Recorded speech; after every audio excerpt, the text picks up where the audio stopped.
My name is Jake, 23 years old, a guy who'd rather wander through the woods with a camera than dive into a noisy frat party. But a weekend ski trip to the mountains with my best friend Matt and his mom Sarah turned my world upside down. In a single moment, an unexpected blizzard trapped me and Sarah in a remote cabin, pulling us into a story I never saw coming. Dare to stick around and find out what happened. I'm Jake, 23, wrapping up my graphic design degree at college. I'm not the type for crowded bars or loud parties. For me, happiness is those quiet moments when I'm holding my camera, hiking through the forest, capturing the way sunlight filters through the trees or the sound of wind rustling over the mountains. Life's simple, but that's how I find myself. So when Matt, my best friend, invited me for a weekend getaway at a cabin in the mountains, I didn't hesitate to say yes. This trip wasn't just for me or Matt. His mum Sarah had just gone through a brutal divorce. Matt said she needed to get away from the city, breathe some fresh air, and find some peace to heal. I got it. Sarah was always the strong, smiling mom who cheered us on back in high school, but I knew behind that smile were wounds that hadn't closed. The plan was straightforward. 3 days in a remote cabin, skiing, hiking, and unplugging from the grind of everyday life. Friday was crisp and clear. I followed Matt's SUV in my truck, the winding road leading us up into the snow-dusted Rockies. Pine trees stood silently on either side, guarding the mountain's secrets. I glanced at the back seat where my camera rested, ready to capture the beauty of this place. But when we pulled up to the cabin, it wasn't the epic mountain views that caught my eye. It was Sarah. She stepped out of the SUV, her dark blonde hair catching the faint sunlight, her eyes bright but carrying a quiet sadness. Sarah wore a navy sweater and jeans, simple but effortlessly graceful, and I couldn't look away. She tucked a strand of hair behind her, a small gesture, but it hit me hard, like she was hiding her exhaustion behind that move. "Jake, it's been a while," she said, her voice warm and soft, like a mug of hot cocoa on a winter day. Her smile sent a jolt through me, a feeling I couldn't quite name. "Way too long, Sarah," I replied, trying to sound chill, but my hands shoved deeper into my jacket pockets. "You doing okay?" She gave a small laugh, soft like wind chimes. "Thanks for asking. Jake, you've grown up a lot. You're looking pretty mature these days." I nodded, feeling my face heat up. Matt, oblivious as ever, cut in hauling. "A pile of bags, yo. You two gonna stand there chatting all day? Give me a hand." We burst out laughing. The awkward moment shattered. I hustled over to help Matt lug our stuff into the cabin. The little wooden house was tucked among the pines, with big windows framing the snow-covered peaks. Inside it was cozy, with a fireplace already prepped and logs stacked neatly nearby. I took a deep breath, the scent of burning wood and mountain air settling my nerves. This was my kind of place. Sarah headed to the kitchen, pulling out a tin box. "I brought some homemade cookies," she said, popping the lid to release a wave of vanilla sweetness. "Matt used to devour these when he was a kid. Want one?" "Jake, you bake cookies too?" I said, genuinely surprised, grabbing one from the tin. "You're like Wonder Woman or something." Sarah laughed, but her eyes flickered with a hint. "Just a way to keep my hands busy." She turned to unpack groceries, but I could tell she was hiding something, maybe the pain of her divorce, or just the weight of always having to seem strong. We'd barely finished unpacking when Matt's phone rang. He glanced at the screen, his face tightening. "You've got to be kidding," he muttered, then took the call. It was short, but his expression darkened. When he hung up, he turned to us, looking guilty. "Sorry, y'all," Matt said, his voice heavy. "Work emergency. Servers down and clients are losing it. I gotta head back now." "What?" I blurted out, frustration hitting me hard. "You're kidding, right? This was your plan, dude." I know, Matt sighed, grabbing his jacket and keys. "I don't want to, but I have no choice. You to stay. The cabin's paid for the whole weekend. I'll sort this out and be back by tomorrow night, tops." Sarah put a hand on Matt's shoulder, her voice soft but laced with concern. "Don't worry, sweetie. Go handle it. Jake and I'll be fine." I stood there, unease creeping in. Stay alone with Sarah. I hadn't signed up for this. Part of me wanted to bolt with Matt, but Sarah's gaze, gentle yet steady, stopped me. "Maybe I should head back with him," I mumbled, fishing for an out. Sarah shook her head, resting a hand on my shoulder, gentle but firm. "Don't be silly, Jake. Stay and unwind. The weather's gorgeous today. No reason for both of you to leave." Her touch, light as it was, made my pulse race. Her eyes locked on mine, warm but with something deeper, something I couldn't quite read. I swallowed hard, nodding reluctantly. "All right, I'll stay." Matt gave Sarah a quick hug, clapped my shoulder, and rushed off. The sound of his engine faded, leaving a weird silence between me and Sarah. I stood there, gripping my bag's strap, feeling like I'd just stepped into something bigger than I'd bargained for. Sarah turned to me, flashing a soft smile. "Coffee. I brought some good beans from home." "Coffee sounds awesome," I said, trying to sound normal. But deep down, I knew this trip was about to get way more complicated than I'd expected. It stood by the big window, holding a steaming mug of coffee, the warmth seeping into my palms. Outside, Snow started to fall, tiny flakes glinting in the fading afternoon light. The mountains were blanketed in a smooth layer of white, so quiet it felt almost unreal. But inside, my thoughts were anything but calm. Sarah stood at the kitchen counter stirring her coffee, the spoon clinking softly against the mug. The silence between us wasn't awkward, it was like the pause before something big happens. "Thanks for staying, Jake," Sarah said, breaking the quiet. Her voice was soft but sincere, like she genuinely needed me here. "Honestly, I'm not sure I'd want to be out here alone." I turned, catching her gaze. Her brown eyes glowed in the cabin's dim light, but there was a fragility behind her calm exterior. "I'm glad I stayed too," I said, keeping my tone casual. "It's been a while since I just slowed down. Got to breathe." I smiled, hoping to lighten the mood. "Plus, this view's not half bad." Sarah laughed, a warm sound that made the room feel brighter. "You're right, this place has something special." She stepped over to stand beside me, looking out the window. Her shoulder brushed mine close enough for me to feel her warmth. I took a breath, trying to ignore my heart picking up speed. We stood there for a bit, watching the snow fall, not saying much. Then Sarah turned to me, leaning lightly against the counter, her expression relaxed but thoughtful. "You know, Jake, I never thought I'd come back to a place like this after everything." She paused, her gaze drifting to the crackling fireplace. "After the divorce, I thought I had to hold everything together, keep it all under control. But here I feel like I can let go a little." I nodded, feeling the weight of her words. "I get it. Sometimes you don't realize how stressed you are until you step away from it all." I hesitated, then added, quieter, "You're tough, Sarah. I've always thought that." She smiled, but it was tinged with sadness. "Tough? Maybe I'm just good at faking it." She looked away, tucking a strand of hair behind her ear, a habit I was starting to notice. "But thanks, Jake. You always know how to make me feel better." My face warmed and I wasn't sure how to respond. "Just being honest," I said, staring into my coffee to hide my embarrassment. My heart was pounding, and I wondered why a simple comment from her could throw me off like this. "Come on," Sarah said, her tone brightening. "Let's take a walk before the snow gets too heavy. I want to see you work that camera of yours." She winked, a playful move that caught me off guard. "Deal," I said, grateful for the chance to shake off the tension. I grabbed my camera and we headed out. The air was sharp, stinging my nose, but the light was perfect, a soft golden glow that made everything look like a painting. Sarah walked ahead, her red scarf fluttering in the breeze. She pointed at a snow-draped pine, laughing. "Snap that one, Jake. It's like a Christmas card." I raised the camera, adjusted the focus, and clicked. But through the lens I found myself aiming at Sarah. She stood there, facing the mountains, her hair catching the light in a soft halo. I pressed the shutter, my heart racing. In that moment, I realized I wasn't just capturing the scenery. I was capturing her. "What did you just shoot?" Sarah spun around, squinting at me with a teasing grin. "Just the view," I said, dodging her question. "Wanna see?" She stepped close, leaning in to check the camera's screen.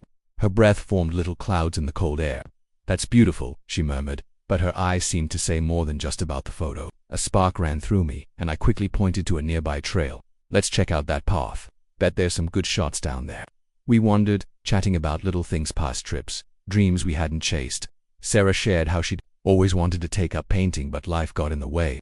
"Maybe it's not too late," she said, hopeful but with a touch of regret. I told her about wanting to travel the world, photographing moments people overlook. She listened on. It made me feel seen. The sun was gone, and dark clouds were rolling in. Snow fell heavier, and the wind whistled through the trees. Sarah glanced outside, worry flashing across her face. "Looks like we're not going anywhere tonight," she said, her voice quieter. I nodded, a mix of relief and nerves. "Yeah, but we've got plenty of firewood and food. We'll be fine." Sarah smiled, but her eyes held a flicker of hesitation. "I hope so. Come on, let's make some dinner. I don't want to just stare at the snow all night." We cooked together a simple meal of soup and bread. The tiny kitchen meant we were close, shoulders brushing, hands grazing as we passed utensils, or bowls. Each touch sent my pulse racing, and I noticed Sarah hiding her own flusters. She laughed, telling a story about Matt nearly burning down the kitchen trying to cook, and her laughter warmed the room more than the fire. As we sat to eat, the firelight danced across Sarah's face, highlighting her gentle features. She looked at me, her eyes sincere. "Jake, I'm really grateful you're here. I don't think I could handle this quiet on my own." I swallowed hard, emotions swelling. "Me too, Sarah. Being here with you, it feels different, real." I paused, unsure if I should keep going. But her eyes, full of understanding, urged me on. "I feel it too," she said, almost a whisper. "Maybe this place, or this moment, is giving us a chance to be honest with ourselves." Outside, the snow fell harder, the wind howled louder, but inside, by the fire's soft glow, I felt a strange connection forming. One I wasn't ready to face, but couldn't ignore. The snow piled high, sealing off every path around the cabin. Wind screamed through the gaps, rattling the windows. Inside, The fireplace crackled, its golden light dancing on the wooden walls, a warm contrast to the bitter cold outside. Sarah and I sat on the couch, each cradling a mug of hot tea, steam curling up. The silence between us wasn't heavy anymore, was comfortable, like an unspoken understanding growing stronger by the minute. Sarah tucked her legs under her, pulling a blanket tight. The firelight lit up her face, making her brown eyes glow. "Jake," she said, her voice soft, almost a whisper. "Have you ever felt like you're running from yourself? Like you're keeping some part of you locked away?" Her question hit me hard. I stared into my tea, the steam blurring my view. "Yeah," I said, my voice low. "I feel safer behind my camera watching life from a distance, but sometimes I wonder if I'm missing something. Something that matters." Sarah nodded, her eyes full of empathy. "I get it. After the divorce, I built walls. I thought they'd keep the pain out. But now I see they've also blocked the good stuff." She paused, her fingers tightening on the blanket. "Like this moment, here, with you." My heart slammed against my chest. I turned, meeting her gaze open, vulnerable. "Sarah," I said, my voice rough, "I've never talked to anyone like this. It's like you see the parts of me I keep hidden." She smiled, a sad but warm smile. "You have no idea how much that means, Jake. It's been so long since I let anyone in." She looked down, tucking her hair behind her ear, a move that now sent my heart racing. Outside, the wind roared louder, like the storm was trying to break into our safe haven. I stood, heading to the fireplace to add more logs. The flames flared, but I noticed the woodpile was running low. "We need more firewood," I said, glancing out the window. Snow buried the path and darkness swallowed everything beyond Dot. Sarah stood, slipping on her coat. "I'll come with you. 2 of us will be faster." Her tone was firm, but I saw worry in her eyes. "Stay here," I said, trying to sound calm. "It's freezing out there, and the wind's brutal." She shook her head, flashing a small smile. "Jake, don't treat me like I'm fragile. Let's go." I didn't argue. We bundled up scarves, hats, and opened the door. The cold hit like a punch, snow stinging my face. We stuck close, fighting through the whiteout. The woodpile was just a few yards away, but each step felt like a battle. I felt Sarah shiver beside me, and a fierce urge to protect her surged through me. We grabbed logs, our hands numb from the cold.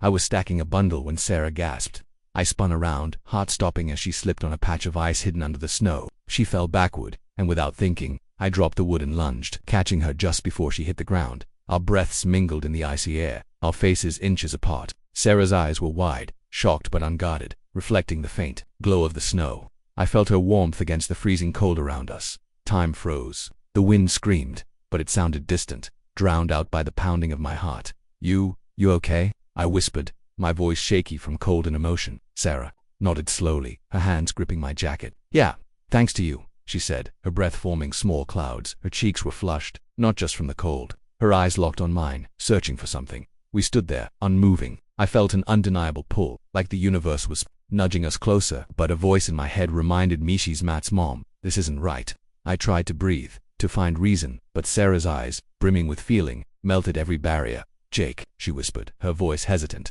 like she wanted to say more but couldn't. I understood. I felt what she couldn't say. "I know," I said, my voice low and steady. "Maybe we shouldn't, but right now, nothing's ever felt more right." Sarah blinked, her eyes wavering between doubt and longing. Then, like she was letting go of every reservation, she leaned closer, tilting her face up. I leaned down, slowly, my heart ready to burst. Our lips met, soft, cautious, like we were afraid to break the moment. The first kiss was gentle, tentative, but it deepened, growing urgent, like we were pouring out everything we'd held back. Sarah's arms slid around my neck, her fingers tightening on my jacket. I held her closer, like I could shield her from the storm, from the world, the cold, the howling wind. It all vanished. There was only her warmth, and the overwhelming rightness of this moment. We pulled apart, breathing hard, eyes still locked. Sarah touched my cheek, a shy smile breaking through. "Jake, we shouldn't," she whispered, but her voice lacked conviction, tinged with sadness instead. "But it felt right, didn't it?" I said, covering her hand with mine, holding it there. "You felt it too, right?" She nodded, her eyes glistening. "It did, more than anything I've felt in years." She paused, looking out at the endless snow. "But reality, it's messy." "I know," I said, my voice firm. "Tomorrow we'll deal with it. But tonight, let's just be us." Sarah looked at me, her gaze softening. "Okay," she whispered, "just tonight." We gathered the wood, silent but sharing glances heavy with meaning. Back inside, the cold clung to us, but I felt warm from within. I stoked the fire, the flames roaring back to life, lighting up the room. Sarah settled on the couch, pulling the blanket around her. I sat beside her, closer than before, no distance left between us. She leaned against my shoulder, her breathing steady. "Jake," she said, her voice soft as a breeze. Thank you for everything. I squeezed her hand, feeling the sincerity in her words. Thank you, Sarah, for showing me this is possible. Outside, the storm raged on, but in the cabin, by the fire's glow, we'd found a safe place, a moment where boundaries dissolved. I knew tough questions lay ahead, but right now, it was just Sarah and me, and that was enough to keep fear at bay. Morning light slipped through the windows, bathing the cabin in a soft golden hue. Outside, the storm had passed, leaving a pristine white world, silent and still. Snowflakes sparkled like diamonds in the sun, but their beauty couldn't ease the heaviness in my chest. Sarah lay beside me on the couch, still asleep, her head resting on my chest, her breathing calm. I brushed a strand of hair from her face, trying to hold on to this moment as long as I could, but I knew dawn had brought reality crashing back. Sarah stirred, her eyes fluttering open. She looked at me, her smile gentle but tinged with sorrow. Morning, she whispered, her voice still sleepy but cautious. Morning, I replied, keeping my tone even despite the ache in my heart. The storm. It's over. She glanced at the window, her expression turning serious. So we have to go back, she said, her voice trembling slightly. Back to reality. I took her hand, squeezing it gently. Reality can't erase what happened, Sarah. Nothing can. She gave a faint smile, but her eyes were anxious. I know, but it doesn't change that I'm Matt's mom, and you're his best friend. She paused, taking a deep breath. It's not going to be easy. I nodded, feeling the weight of her words. I get it. It won't be simple, but that doesn't mean it's impossible. We can figure it out. Sarah sat up, pulling the blanket around her like a shield. She avoided my gaze, staring at the dying embers in the fireplace. Jake, last night was incredible. I haven't felt so alive in years. But Matt, he's everything to me. I can't do anything to hurt him. Not now. Her words cut deep, even though I knew she was right. I touched her shoulder, my voice earnest. Sarah, I don't want to hurt Matt either. He's my best friend, but you and me, we deserve to be happy. Of course we do, she whispered. But sometimes happiness doesn't come at the right time. Not now. I swallowed hard, fighting the pain in my chest. You're right, I said, my voice steady. I respect your choice, even if it's hard. Sarah looked at me, her eyes a mix of relief and heartbreak. Thank you, Jake. You don't know how much that means. She reached out, her fingers trembling as she touched my cheek. You're really something special. We started packing, each lost in our own thoughts. The cabin, once our sanctuary, now felt heavy with the sense of goodbye. Every accidental brush of hands as we packed, every glance we shared, reminded us of what we'd had. I tucked my camera into its bag, staring out at the melting snow. Sunlight streamed through the pines, thawing small patches, mirroring the fading of our moment at the car. Sarah paused, looking back at the cabin one last time. Her eyes glistened with tears she didn't let fall. Jake, she said, her voice shaky, do you think things would have been different if we'd met another way? I stepped closer, touching her cheek, meeting her gaze. I've wondered that too, but maybe we had to meet like this, at this exact moment, to really see each other. She nodded, a faint smile breaking through. Maybe you're right. She paused, then added, her voice firmer, but promise me one thing, Jake. Promise, you'll never regret what happened here. My heart ached, but I answered with absolute sincerity, Sarah, I'll never regret it, not a single second. She nodded, leaning into me one last time, hugging me tightly before letting go. We climbed into the car, the space between us quiet but charged with emotion. The mountain road stretched ahead, now clear from melting snow. I drove slowly, each turn of the wheels pulling us further from the cabin, from the place that changed us both, near the highway. Sarah broke the silence. Jake, I don't know what the future holds, she said, her voice hesitant but clear. Maybe someday, things will be different. I glanced over, catching her gaze. I'll wait for that day, I said, my voice soft but resolute. She smiled, her eyes full of gratitude. I'll never forget this, Jake. You made me feel alive again, understood more than anything has in years. I gave a bittersweet smile, feeling the depth of her words. You did the same for me, Sarah. You changed something in me, something I'll never let go of. Sarah leaned back, gazing ahead, her expression thoughtful. Then let's hold on to this. For now, maybe that's enough. The car rolled down the mountain, carrying us back to the messy reality below. I reached over, taking Sarah's hand one last time. Her fingers laced with mine, natural and sure, a silent promise that what we felt was real. As we left the mountains behind, I glanced in the rearview mirror. The cabin faded, blending into the pines and snow, but I knew whatever the future held, what we shared would always be part of me. Jake and Sarah's story in that snowy mountain cabin wasn't just a fleeting moment, it was a journey into the deepest parts of their hearts. Despite the harsh realities and boundaries between them, they found light in the storm, proof that sometimes true connection can spark in the most unexpected places. But the question lingers, can they overcome the obstacles to find each other again? What do you think of Sarah's choice?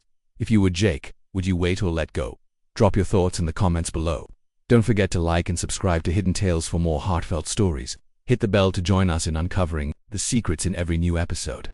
Thanks for being here, and see you in the next story.